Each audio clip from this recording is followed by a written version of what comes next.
Morning everyone, কেমন আছো সকলে? আশা করছি সকলে তোমরা ভীষণই ভালো আছো। আমরাও খুবই ভালো আছি। আজকে হলো সোমবার আর এখন ঘড়িতে প্রায় বাজে 7:30। এখন থেকেই তোমাদের সবাইকে সাথে নিয়ে আজকে ব্লগটা স্টার্ট করলাম। আশা করছি আজকে ব্লগটা দেখতে তোমাদের খুবই ভালো লাগবে।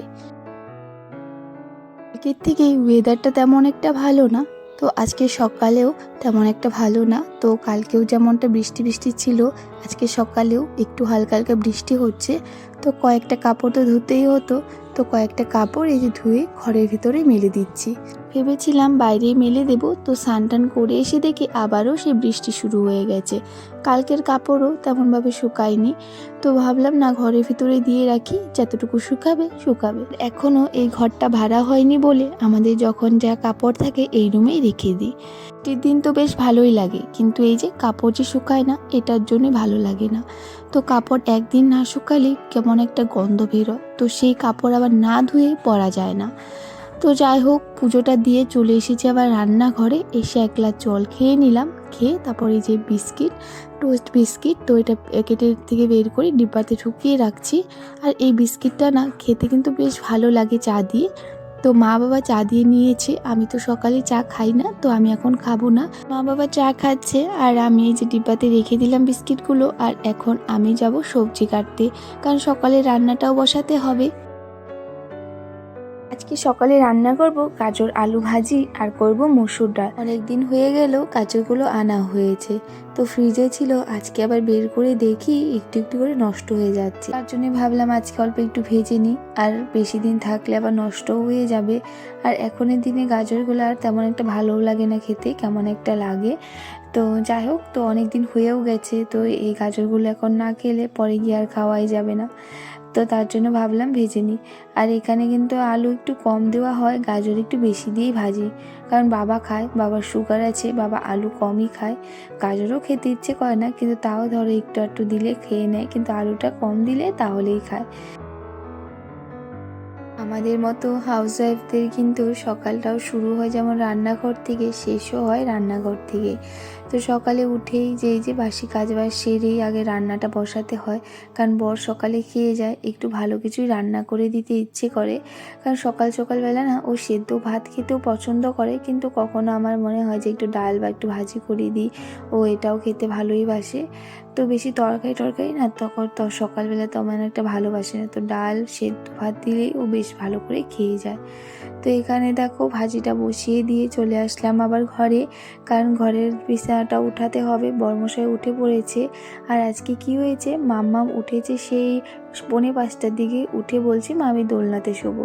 তো মাম্মাম তো দোলনাতে ঘুমিয়ে আছে, তো ও উঠতে একটু দেরি হবে জানি, কারণ যখনই ও সকালে উঠে দোলনাতে ঘুমায় উঠতে একটু দেরি হয়ে যায়। কালকে রাত্রে না অনেকটাই ঠান্ডা লাগছিল, তো কম্বলটা ধুয়ে দিইনি, তো ভেবেছিলাম ধুয়ে দিব, তারপরে তার সেই বৃষ্টি শুরু হয়ে গেছে, তো আর ধোয়া হয়নি। তো যাই হোক, না ধুয়ে ভালোই করেছি, কারণ কালকে রাত্রে আমার অনেক ঠান্ডা লেগেছে, এত ঠান্ডা লেগেছে না কি আর বলবো। জন্য ভেবেছি বৃষ্টির দিনটা একটু চলে গেলে তারপরেই ধুয়ে দেব, মানে এখন যেহেতু একদম মেঘলা মেঘলা হয়ে থাকে, তো ভাবলাম কয়েকদিন যাক তারপরেই ধুয়ে দেব। আমি জানি সবারই কিন্তু ধুয়ে টুয়ে রাখা হয়ে গেছে, কিন্তু আমার রাখা হয়নি। আরেক বছর কিন্তু আমি ধুইনি। তো যাই হোক, এবার ভেবেছি ধুবো, তো তার জন্য এবার কি ঢুকাচ্ছি না, রেখেও দিচ্ছি না। যাই হোক, বিছানাটা পরিষ্কার করে আবারও চলে আসলাম রান্নাঘরে। এসেই বাবার জন্য আগে ওটস বসিয়ে দিলাম, কারণ এখন প্রায় 9টার মতো বেজে গেছে হয়তো, তো তার জন্য বেশি একটা দেরি করব না। আর বাবা 9:30টার মধ্যে কিন্তু খাওয়া খেয়ে নেয়, কারণ বাবার সুগারের ট্যাবলেট আছে, প্রেশারের ট্যাবলেট তো আগেই খেয়ে নিয়েছে। আর এর মধ্যে আমার গাজর আলু ভাজিটাও হয়ে গেছে আর ডালটাও হয়ে গেছে। আজকে ডালটা না পেঁয়াজ দিয়ে সোমবার দিয়েছি, ওই দিন আম ডাল বানিয়েছিলাম, রাত্রে এতটাই টক হয়ে গেছিলো ডালটা, জানি না কেন এমনটা হলো। আর আমাদের গাছের না যে আমগুলো, সেগুলো সেই টক, অনেকটাই টক বলতে পারো, কিন্তু যখন পেকে যায় তখন খেতে কিন্তু বেশ ভালোই লাগে, তখন আবার সবাই কিন্তু এসে এসে নিয়ে যায়। আজকে না একটু শ্যাম্পু করেছি, তখন তো চুলটা বেঁধে রেখেছিলাম, তো রান্নাবান্না সেরে সব কাজ বাজ সেরে ভাবলাম এখন মাথাটা সুন্দর করে আঁচড়িয়ে নিই। তো মাথাটা সুন্দর করে হাঁচড়াতে গিয়ে দেখি এখন দেখো বাইরের অবস্থা কি হয়ে গেছে, মনে হচ্ছে এখনই সে জোর করে বৃষ্টি চলে আসবে, কিন্তু আসবে না কিন্তু। তো একটু এমন টাইম থাকবে, একটু টাইম এভাবেই থাকবে, থেকে তারপর চলে যাবে। আজকে মাম্মামি একটু ঘুম থেকে উঠেছে না, তো রান্না বান্না তো হয়ে গেছিলো, কিন্তু ওকে খাওয়াতে অনেকটাই বেলা হয়ে যাচ্ছে। এখন প্রায় বাজে 10টা, এই যে এখন নিলাম ওকে খাওয়ানোর জন্য। মাম্মা কি করছো? দেখি দেখি কি করো? তাই আমি গাছ উঠাচ্ছি আর তুমি গাছ বুনছো? হ্যাঁ, এই তাকা একটু দিকে।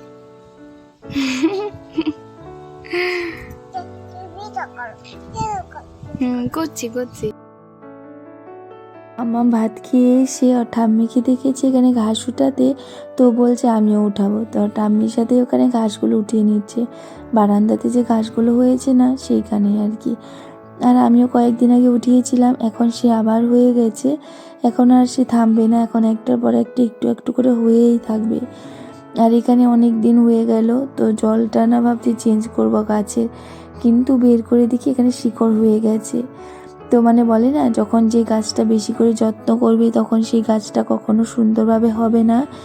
তো আমারও গাছগুলো তেমনই, মানে প্রথমে তো আমি খুব যত্ন করেছি, তারপর দেখি গাছটা কেমন একটা হয়ে গেছে, তার জন্য বাইরে আর কি রেখে দিয়েছি, ভাবলাম যে থাক এভাবেই। কারণ বলে না, যে গাছগুলো বাইরে থাকলে ভালো থাকবে সেই গাছগুলো বাইরেই থাকা উচিত। তো এই যে এই গাছগুলো বাইরে রেখে দিয়েছি তার জন্য।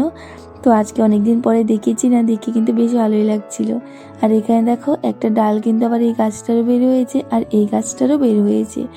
তো এই দেখো কি সুন্দর হয়ে লাগছে না দেখতে। তো গাছটা ডাল বেরোয়ানে দেখে আমার বেশ ভালোই লাগছিল।